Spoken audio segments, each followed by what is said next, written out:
my best, but still I fail. And even then you're with me there. You remind me I'm a child of God, regardless of the things I've done.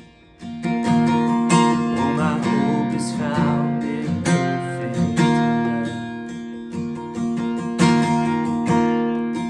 Oh, your mercy triumphs over judgment. Love wider than horizons,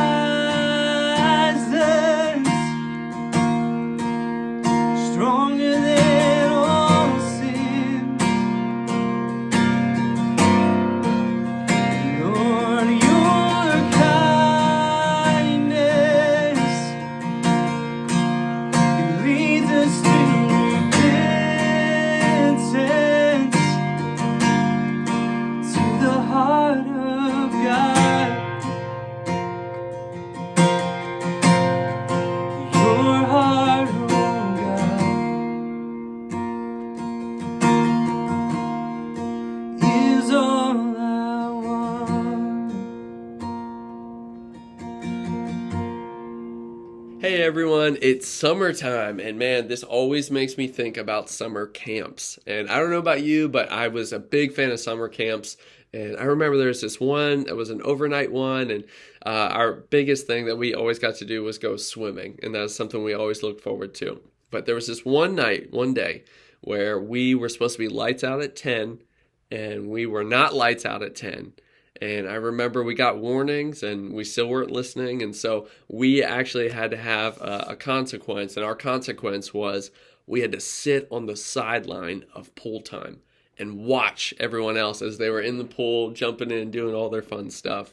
And that was torture, man. Oh my goodness.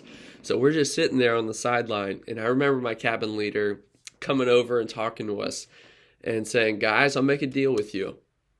If one of you wants to stay here on the sideline, I will let the rest of you go into the pool. Who does that? Who's going to raise their hand for that?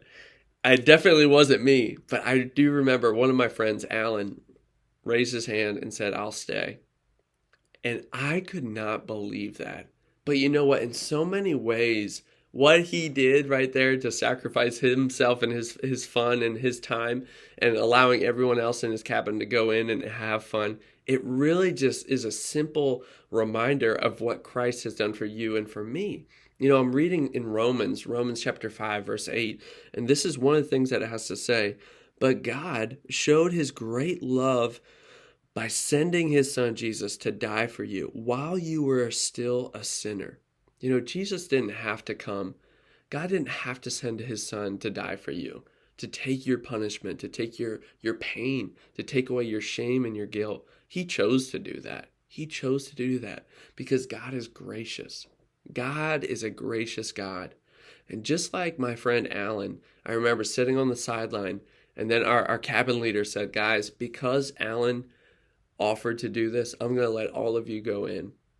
And you know, that showed me so clearly what grace really looks like. And I hope in some small way you're able to experience God's grace today and recognize that he is a God who is full of grace and wants to give you his grace if you can just receive it. Let me pray for you.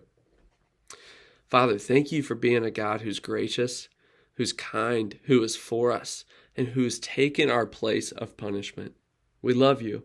And we thank you. In your name, amen.